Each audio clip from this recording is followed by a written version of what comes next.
ഏറ്റവും പ്രധാനപ്പെട്ടത് നെയ്യാറ്റിൻകര ഗോപൻ സ്വാമിയുടെ സമാധി ചടങ്ങുമായി ബന്ധപ്പെട്ട കാര്യങ്ങളാണ്. ഇത് ഇന്ന് വൈകുന്നേരം 4 മണിക്ക് വീട്ടുവളപ്പിൽ നടക്കും എന്ന് അറിയിച്ചിട്ടുണ്ട്. മതാചാര്യന്മാരും സന്യാസിമാരും ചടങ്ങിൽ പങ്കെടുക്കുമെന്ന് കുടുംബം കഴിഞ്ഞ ദിവസം അറിയിച്ചിരുന്നു. സമാധിയിൽ ദുരൂഹത ഉണ്ടായതിനെ തുടർന്ന് കഴിഞ്ഞ ദിവസം സബ് കളക്ടറുടെ സാന്നിധ്യത്തിൽ കല്ലറ പൊളിച്ച് മൃതദേഹം പോസ്റ്റ്മോർട്ടം ചെയ്തിരുന്നു.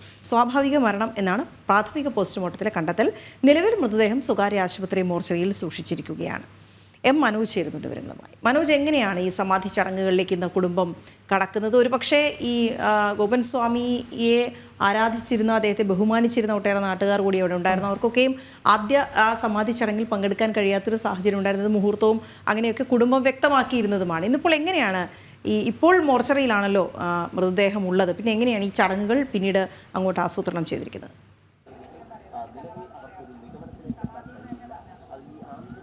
വീണ, വൈകിട്ട് 3 മണിയോടുകൂടിയാണ് ഈ സമീപത്തുള്ള സ്വകാര്യ ആശുപത്രിയിൽ നിന്നും ഈ മൃതദേഹം വിലാപയാത്രയായി ഇങ്ങോട്ടേക്ക് എത്തിക്കുക. അതിനുശേഷമാണ് ഈ സമാധി ഇരുത്തൽ ചടങ്ങുകൾ നടക്കുക. 4 മണിയോടുകൂടി തന്നെ സമാധി ഇരുത്തും. അതോടൊപ്പം തന്നെ ഇവിടെ നമുക്ക് ശ്രദ്ധിച്ചു കഴിഞ്ഞാൽ കഴിഞ്ഞ ദിവസം ചെറിയൊരു സമാധിയിടമായിരുന്നെങ്കിൽ അത് കഴിഞ്ഞ ദിവസം പൊളിച്ച ശേഷമായിരുന്നു ഇത്തരത്തിലുള്ള പരിശോധനകളും തുടർന്ന് പോസ്റ്റ്മോർട്ടവും ഒക്കെ നടത്തിയത്. എന്നാൽ ഇന്ന് അതൊരു വലിയ സമാധിയിടമായി മാറിയിരിക്കുന്നു എന്നുള്ളതാണ്.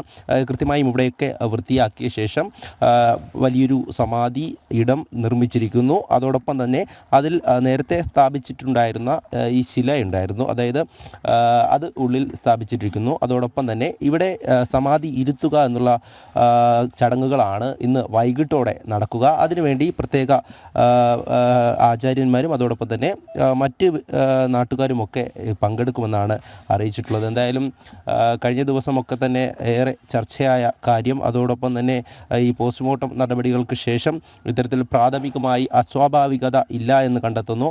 അതിനുശേഷം ഈ രാസപരിശോധനയ്ക്കായി ആന്തരിക അവയവങ്ങളുടെ അതോടൊപ്പം തന്നെ സാമ്പിളുകൾ അയച്ചിട്ടുണ്ട്.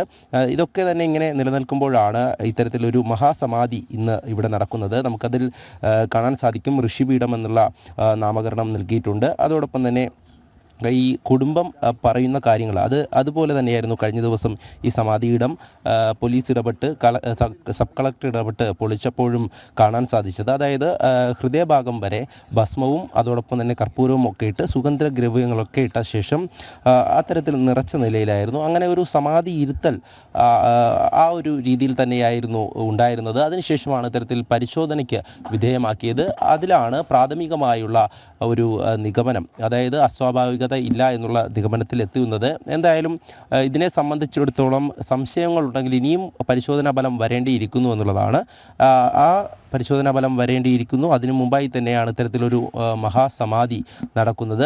അതിൽ കഴിഞ്ഞ ദിവസമൊക്കെ ഇവിടെ നാട്ടുകാരും എല്ലാവരും എത്തിയിരുന്നു, കുടുംബത്തോടൊപ്പം ഉണ്ടായിരുന്നു.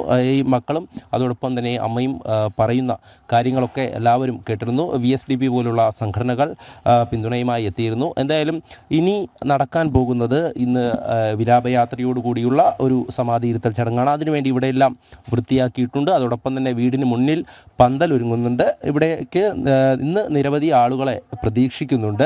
അത്തരത്തിൽ ഒരു ആചാരപരമായിട്ടുള്ള ചടങ്ങുകളായി തന്നെ ഇന്ന് ഈ സമാധി ഇരുത്തൽ നടക്കുമെന്നാണ് അറിയിച്ചിട്ടുള്ളത്. അതിൽ തന്നെ വലിയ തരത്തിലൊരു ദുരൂഹത നിലനിന്നു എന്നുള്ള കാര്യമായിരുന്നു കഴിഞ്ഞ ദിവസമൊക്കെ തന്നെ അങ്ങനെ ചർച്ചയായിക്കൊണ്ടേയിരുന്നത്. അതിൽ ഈ സമാധി ഉണ്ടായി എന്നുള്ള കാര്യം അത് മറ്റാരും അറിഞ്ഞിരുന്നില്ല. ഒരു പോസ്റ്റർ പ്രത്യക്ഷപ്പെട്ടതിലൂടെയാണ് ഇത്തരത്തിലുള്ള ഒരു വിവരം പുറം ലോകം അറിയുന്നത് എന്നുള്ളതായിരുന്നു. അങ്ങനെ ആ ഒരു ദുരൂഹ സാഹചര്യത്തിലായിരുന്നു പലതരത്തിലുള്ള പരാതികൾ ഉയർന്നു വന്നത്. അതോടൊപ്പം തന്നെ അന്വേഷണം മുന്നോട്ട് പോയത്. ആ സമയത്തൊക്കെ തന്നെ കുടുംബം പറഞ്ഞിരുന്നത് മറ്റാരെയും അറിയിക്കുവാനുള്ള ഒരു സമയം അല്ലെങ്കിൽ അത്തരത്തിലൊരു മുഹൂർത്തമായിരുന്നു. അദ്ദേഹം ഗോപൻ സ്വാമി നേരത്തെ തന്നെ പറഞ്ഞിട്ടുണ്ടായിരുന്നു ഇങ്ങനെ സമാധിയെപ്പറ്റി അതിനുവേണ്ട തയ്യാറെടുപ്പുകൾ നടത്തിയിരുന്നു എന്നുള്ളതാണ്. അങ്ങനെ ആ കുടുംബം ഓരോ കാര്യങ്ങളായി ഇത്തരത്തിൽ പറഞ്ഞിരുന്നു. എങ്കിലും അതിലെ പരാതി നിലനിൽക്കുന്ന സാഹചര്യത്തിലാണ് നിയമപരമായിട്ടുള്ള കാര്യങ്ങളുമായി മുന്നോട്ട് പോകേണ്ടി വന്നത്. അങ്ങനെ അത്തരത്തിൽ തന്നെയായിരുന്നു പിന്നീടുള്ള പരിശോധനകളും അന്വേഷണവും ഒക്കെ അങ്ങനെ മുന്നോട്ട് പോയ സമയത്ത് ഈ കുടുംബ അംഗങ്ങളുടെ മൊഴിയും രേഖപ്പെടുത്തിയിരുന്നു. ആ മൊഴിയുടെ അടിസ്ഥാനത്തിലായിരുന്നു ഈ പരിശോധനയും മുന്നോട്ട് പോയത്. എന്തായാലും ഈ മൊഴിയും അതോടൊപ്പം തന്നെ കഴിഞ്ഞ ദിവസം നടത്തിയ ഈ പരിശോധനയും ഒക്കെ തന്നെ ഏറെ സാമ്യമുണ്ട് എന്നുള്ള കാര്യം തന്നെയാണ് മനസ്സിലാക്കിയിട്ടുള്ളത്.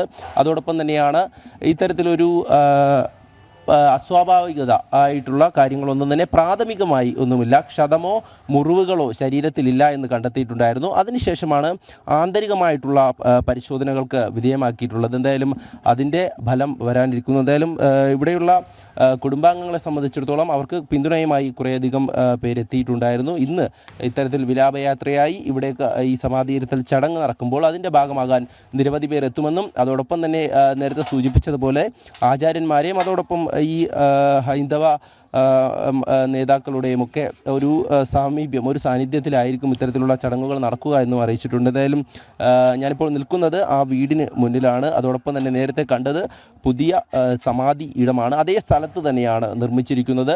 അതോടൊപ്പം തന്നെ അവിടേക്ക് വേണ്ട എല്ലാവിധ ഒരുക്കങ്ങളും തയ്യാറായി കഴിഞ്ഞു. ഇനി ഇവിടെ നിന്നും കുറച്ച് അകലം മാത്രമാണ് ഈ ആശുപത്രിയുമായുള്ളത്. അവിടെ നിന്നുമാണ് വൈകിട്ട് ഈ വിലാപയാത്രയായി ഇങ്ങോട്ടേക്ക് എത്തിക്കുന്നത്. അതിൽ തന്നെ നമുക്ക് കഴിഞ്ഞ ദിവസം ചർച്ച ചെയ്തതുപോലെ തന്നെ ഇക്കാര്യങ്ങളിൽ കുടുംബത്തിൻ്റെ വാക്കുകൾ അത് പ്രധാനപ്പെട്ടത് തന്നെയാണ്. കാരണം മക്കളാണ് പറഞ്ഞത് ഇത്തരത്തിൽ സമാധി ഇരുത്തണം എന്നുള്ള കാര്യം. അത് നേരത്തെ തന്നെ തങ്ങളുടെ അച്ഛൻ, അതായത് ഗോപൻ സ്വാമി നേരത്തെ തന്നെ അതിനുവേണ്ട തയ്യാറെടുപ്പുകൾ നടത്തിയിരുന്നു. അതിന് തങ്ങൾ അക്കാര്യങ്ങൾ ചെയ്തു എന്നുള്ള കാര്യവും അത് പോലീസിനോട് കൃത്യമായി പറഞ്ഞിട്ടുണ്ട്. അതോടൊപ്പം തന്നെ ഈ ഒരു എന്താണോ പറഞ്ഞിട്ടുള്ളത് അതിനനുസരിച്ച് തന്നെയായിരിക്കും കാര്യങ്ങളെന്നും. എന്തായാലും പരിശോധനകളൊക്കെ അങ്ങനെ പുരോഗമിച്ചപ്പോൾ നമുക്കത് കാണാൻ സാധിച്ചു എന്നുള്ളതാണ്. എന്തായാലും ആന്തരികമായിട്ടുള്ള എന്തെങ്കിലും പ്രശ്നങ്ങൾ അല്ലെങ്കിൽ ഭസ്മമോ അല്ലെങ്കിൽ ഡോക്ടർമാർ ചില സംശയമൊക്കെ പറഞ്ഞിട്ടുണ്ടെങ്കിലും അതൊക്കെ തന്നെ പ്രാഥമികമായി നമ്മൾ പരിശോധിക്കുമ്പോൾ അല്ലെങ്കിൽ അതിൻ്റെ പരിശോധനയുടെ വിശദാംശങ്ങൾ പുറത്തു വരുമ്പോൾ അത്തരത്തിലൊരു സംശയത്തിന് ഇടവയ്ക്കുന്നില്ല എന്നുള്ളതാണ്. എന്തായാലും കുടുംബത്തെ സംബന്ധിച്ചിടത്തോളം ഇന്ന് ഇവിടെ നടക്കാൻ പോകുന്നത് ഒരു മഹാസമാധി ഇരുത്തൽ ചടങ്ങാണ്. അതിനു വേണ്ടിയിട്ടുള്ള ആ ഒരു ഇടമാണ് നമ്മളിപ്പോൾ കണ്ടത്. എന്തായാലും ഈ വീടിന് തൊട്ടടുത്ത് തന്നെയാണ് ഇവിടെ ക്ഷേത്രമുള്ളത്. ആ ക്ഷേത്രത്തിൽ പൂജകൾ നടന്നു വന്നിട്ടുണ്ടായിരുന്നു. ആ സമയത്ത് അതോടൊപ്പം തന്നെ ഇതിന് സമീപമുള്ള ഒരു പ്രദേശം, അതായത് പുറത്തോട്ട് പോകുന്ന ഒരു സ്ഥലത്ത് തന്നെ ഒരു കാവുണ്ട്. അത്തരത്തിലൊരു മറ്റ് കർമ്മങ്ങൾ, അതായത് പൂജാവിധികളൊക്കെ അങ്ങനെ തുടർന്നു കൊണ്ടിരിക്കുകയായിരുന്നു എന്നുള്ള കാര്യം, അതിൽ മക്കളും അതിൻ്റെ ഭാഗമാകുന്നു എന്നുള്ള കാര്യമാണ്. എന്തായാലും ഈ ഒരു സ്ഥലം ഇപ്പോൾ വൃത്തിയാക്കി ഈ മറ്റ് ചടങ്ങിന് വേണ്ടിയിട്ടുള്ള തയ്യാറെടുപ്പുകളിലാണ്. ഇനി വരുന്ന മണിക്കൂറുകളിൽ ഇവിടേക്ക് കൂടുതൽ പേരെത്തും. അതോടൊപ്പം തന്നെ മറ്റ് ചടങ്ങുകൾ, അതായത് സമാധി ഇരുത്തുന്നതിന് മുമ്പായിട്ടുള്ള ചടങ്ങുകൾ ഇവിടെ ഉണ്ടാകാൻ സാധ്യതയുണ്ട്. അതോടൊപ്പം തന്നെ വൈകിട്ടോടുകൂടി ഇത്തരത്തിലൊരു വിലാപയാത്ര ഇങ്ങോട്ടേക്ക് എത്തുമ്പോൾ നമുക്കതിനെ കൂടുതലായും എന്തൊക്കെയാണ് ചടങ്ങുകൾ അല്ലെങ്കിൽ ആരൊക്കെയാണ് പങ്കെടുക്കുക എന്ന് അറിയാൻ സാധിക്കും. എന്തായാലും കുടുംബം അറിയിച്ചിട്ടുള്ളത് ഇത്തരത്തിൽ പ്രമുഖരായിട്ടുള്ള ആചാര്യന്മാർ ഇങ്ങോട്ടേക്ക് എത്തുമെന്നുള്ള കാര്യം തന്നെയാണ്. അത് കണക്കിലെടുത്തുകൊണ്ട് തന്നെ മറ്റ് സംവിധാനങ്ങളും ഇവിടെ ഒരുങ്ങുന്നുണ്ട്. അതോടൊപ്പം തന്നെ പോലീസ് ഇവിടെ നിലവിലുണ്ട്. കഴിഞ്ഞ ദിവസം നമ്മൾ കണ്ടതാണ്, രാവിലെയോടുകൂടി പെട്ടെന്ന് ഇങ്ങോട്ടേക്ക് സബ് കളക്ടറുടെ നേതൃത്വത്തിൽ പോലീസ് സംഘം എത്തി. അതിനുശേഷം ഇവിടേക്ക് മുഴുവൻ വാഹനങ്ങൾ ഇങ്ങോട്ടേക്ക് കടത്തിവിട്ടില്ല. അതോടൊപ്പം തന്നെ മറ്റ് ആരെയും ഇങ്ങോട്ട് കടത്തിവിടാതെ ആ ഒരു അത്തരത്തിലൊരു ക്രമീകരണത്തിലായിരുന്നു ഇങ്ങനെ പെട്ടെന്ന് ഈ ഒരു സമാധി ഇടം പൊളിച്ച് അതിൽ നിന്നും ഈ ശരീരം എടുത്തുകൊണ്ട് പോയത്. അതിനുശേഷമായിരുന്നു ഇത്തരത്തിലൊരു പരിശോധനയൊക്കെ നടത്തിയത്. ശരി, എന്തായാലും ഇന്ന് 4 മണിക്ക് വിപുലമായ സമാധി ചടങ്ങുകൾ ഉണ്ടാകുമെന്നാണ് കുടുംബം അറിയിച്ചിരിക്കുന്നത്. സന്യാസിമാരും മത ആചാര്യന്മാരും അവിടേക്ക് എത്തുമെന്നും അറിയാൻ സാധിക്കുന്നുണ്ട്. വീണ, എനിക്ക് തോന്നുന്നു കൂടുതൽ ആളുകൾ ഇന്ന് അവിടേക്ക് എത്തുമെന്ന് അറിയാൻ കഴിയുന്നുണ്ട്. പക്ഷെ പോലീസ് ഇപ്പോഴും അവിടെ തുടരുന്നുണ്ട്. പോലീസിന്റെ സാന്നിധ്യവും അവിടെയുണ്ട്. അസ്വാഭാവിക മരണമല്ല, സ്വാഭാവികമായ മരണമാണ് എന്ന് പ്രാഥമിക നിഗമനം വന്നു. അതിനുശേഷവും പോലീസിന്റെ സാന്നിധ്യം അവിടെ ഉണ്ട്. കാരണം ഇന്ന് വലിയൊരു ജനത്തിരക്ക് കൂടി അവിടെ ഉണ്ടാകാനുള്ള സാധ്യതയുണ്ട്. ഇതുമായി ബന്ധപ്പെട്ട് എന്തെങ്കിലും ദുരൂഹത ബാക്കിയുണ്ട് എങ്കിൽ അതും നീക്കുക എന്ന് പറയുന്നത് തന്നെയാണ് പ്രാഥമിക പരിഗണന നൽകുന്നത്. പക്ഷേ ഈ മഹാസമാധി ചടങ്ങുകൾ ഇന്ന് വൈകിട്ട് നടക്കും. ജനക്കൂട്ടം ഉണ്ടാകുമ്പോൾ സ്വാഭാവികമായും സുരക്ഷ ഒരുക്കാൻ പോലീസും അവിടെ ഉണ്ടാവുകയും ചെയ്യും.